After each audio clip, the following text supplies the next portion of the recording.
तो गाइस आज का दिन हमारे लिए बहुत खास होने वाला था क्योंकि आज हम निकल रहे थे गुजरात के प्रसिद्ध चोटीला चामुंडा माता जी के मंदिर के दर्शन के लिए। सुबह सुबह घर में अलग ही उत्साह था, सब जल्दी उठ गए। मम्मी ने जल्दी जल्दी तैयारी शुरू कर दी और घर का खाना भी तैयार कर लिया क्योंकि परिवार के साथ मंदिर जाना और साथ में घर का खाना, बस यही तो असली ट्रिप का मजा होता है। और बस माता जी का नाम लेकर निकल पड़े, जय माता दी। रास्ते पर मौसम भी बहुत सुहावना था, ठंडी हवा, हरियाली और पहाड़ों का नजारा। हम जल्दी में थे फिर भी रुक गए, शायद इसलिए क्योंकि कुछ शुरुआतें जल्दबाजी में नहीं सुकून से होती है, जैसे ये नारियल पानी। जैसे जैसे हम चोटीला के पास पहुंच रहे थे दिल में उत्साह और बढ़ता जा रहा था और फिर दूर से हमें दिखाई दी वो पवित्र पहाड़ी जहाँ विराजमान है माँ चामुंडा। और चामुंडा माता जी का मंदिर पहाड़ी के ऊपर स्थित है और जैसे ही हम चामुंडा माता के मंदिर के प्रवेश द्वार तक पहुंचे दिल में एक अलग ही शांति और श्रद्धा का एहसास होने लगा।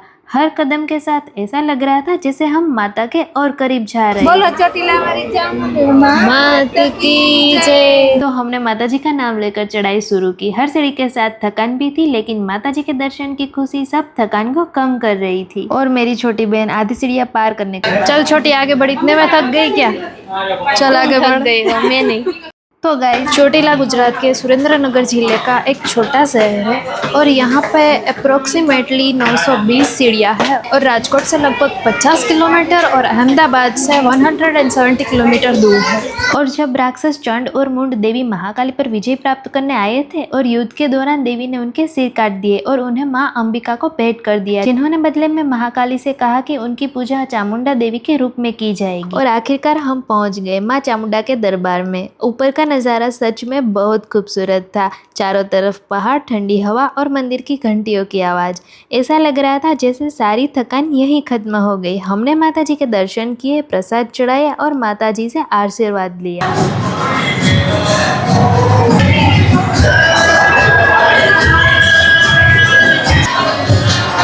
दर्शन करने के बाद मंदिर के अंदर ही हमें एक और बहुत ही खास और अद्भुत स्थान देखने को मिला, वो था गुप्तेश्वर महादेव का मंदिर। जैसे ही हम अंदर गए वहाँ का माहौल बिल्कुल शांत और दिव्य था, चारों तरफ अलग ही पॉजिटिव एनर्जी महसूस हो रही थी। वहाँ पर भगवान शिव का शिवलिंग विराजमान था और ऐसा माना जाता है कि यहाँ पर आकर दर्शन करने से मन को बहुत शांति मिलती है। और कहा जाता है कि माँ चामुंडा के इस धाम में ये शेर आज भी पहरा देता है। जी हाँ, स्थानीय लोगों की माने तो रात के समय यहाँ कोई रुक नहीं सकता क्योंकि मान्यता है कि माता जी स्वयं इस पहाड़ी पर विचरण करती है और उनका वाहन से इस पूरे मंदिर की रक्षा करता है। फिर बाद में गरबा खेला और माता जी की प्रसादी ली और फिर आगे बढ़े तो एक बहुत ही अलग चीज देखने को मिली। वहाँ लोग पत्थरों से छोटे छोटे मकान बना रहे थे।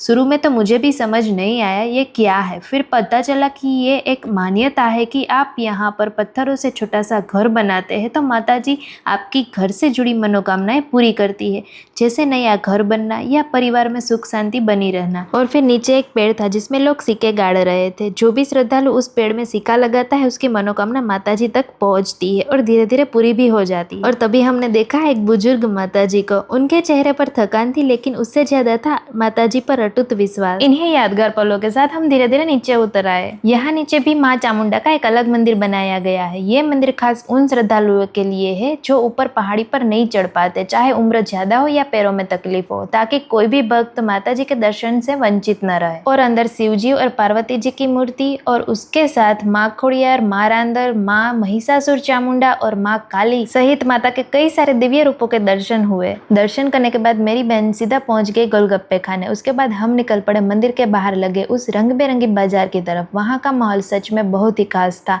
कहीं खिलौने की दुकान, पित्तल के सुंदर बर्तन, मंदिर में चढ़ाने वाले सामान और सबसे प्यारी बात, एक तरफ माता जी की तस्वीरें और भगवान की मूर्तियाँ और ये प्यारे से छोटे कान्हा जी। उसके बाद हमने एक शांत सी जगह ढूंढी और वहीं बैठकर घर से लाया हुआ स्वादिष्ट खाना खाया। फिर हम चले गए सीधा दूसरे मंदिर की तरफ जो कड़ुका गांव में गुजरात का प्रसिद्ध खेतलापा मंदिर है। कहा जाता है कि यहाँ साक्षात नाग देवता का वास है और सबसे हैरानी की बात, यहाँ मंदिर के अंदर अक्सर सांप दिखाई देते हैं, लेकिन चौंकाने वाली बात यह है कि आज तक किसी भी श्रद्धालु को यहाँ नुकसान नहीं हुआ। लोग मानते हैं कि ये नाग स्वयं खेतलापा के सेवक है और मंदिर की रक्षा करते हैं। मंदिर में प्रवेश करते ही हमने देखा वो दृश्य जिसे देखकर कोई भी हैरान रह जाए। कई सांप मंदिर के अंदर अंदर आराम से घूम रहे थे, लेकिन वहाँ मौजूद लोग बिल्कुल शांत थे। किसी के चेहरे पर डर नहीं, बस श्रद्धा और विश्वास। हमने भी भगवान के दर्शन किए और मन ही मन प्रार्थना की। ऐसा लगा कि यहाँ कोई अदृश्य शक्ति है जो हर किसी की रक्षा कर रही है। अगर आप भी कभी कड़ुका आए तो इस रहस्यमय मंदिर के दर्शन जरूर करें और महसूस करें उस शक्ति को जिसे शब्दों में बयान करना मुश्किल है। जय केतलापा। फिर हम सीधा चले गए घेला सोमनाथ। वहाँ पे जब हमने एंट्री की, कुछ अलग ही फील हुआ, जैसे ये जगह सिर्फ देखने के लिए नहीं, महसूस करने के लिए बनी हो। ना कोई दिखावा, ना कोई शोर, फिर भी उस खामोशी में एक अजीब सी ताकत थी जो अंदर तक उतर रही थी। एक एक कदम आगे बढ़ाते हुए ऐसा लग रहा था जैसे हम किसी मंजिल की तरफ नहीं, बल्कि खुद के अंदर की शांति की तरफ जा रहे हो। जैसे ही हम मंदिर के अंदर महादेव के सामने पहुंचे, उस पल को शब्दों में बयां करना मुश्किल था। सामने विराजमान शिवलिंग, चारों तरफ गूंजता हर हर महादेव। और फिर महादेव जी के दर्शन करने के बाद हमने थोड़ी तस्वीरें खींची और फिर शाम की नरम रोशनी के साथ वहां से निकल पड़े। रास्ते में गन्ने का मीठा जूस पिया और उसी सुकून को साथ लिए हम सीधा गोंडल की तरफ निकल गए। और गोंडल पहुंचकर हमने साथ बैठकर डोसा खाए। बस डोसा, गोंडल और दिन का आखिरी सुकून भरा पल। तो मिलते हैं नेक्स्ट वीडियो में। Bye bye.